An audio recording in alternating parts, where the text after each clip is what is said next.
হর হর মহাদেব। আদেশ। জয় মা মা কালী। মহালক্ষ্মী যোগ কাকে বলে, মানে কোন গ্রহ মহালক্ষ্মী যোগ তৈরি করে?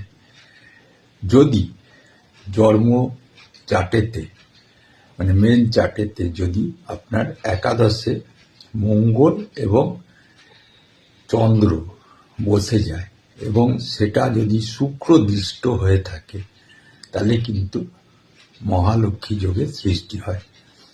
এবং এই মহালক্ষ্মীতে জাতক বা জাতিকা প্রচুর ধনবান হয়। শুধু ধনবান হয় না, মানে তার যে ধনটার চাহিদা থাকে তার দ্বিগুণ, তিনগুণ, চারগুণ কিন্তু সে ধন উপার্জন করতে পারে, কোনো না কোনোভাবে করতে পারে।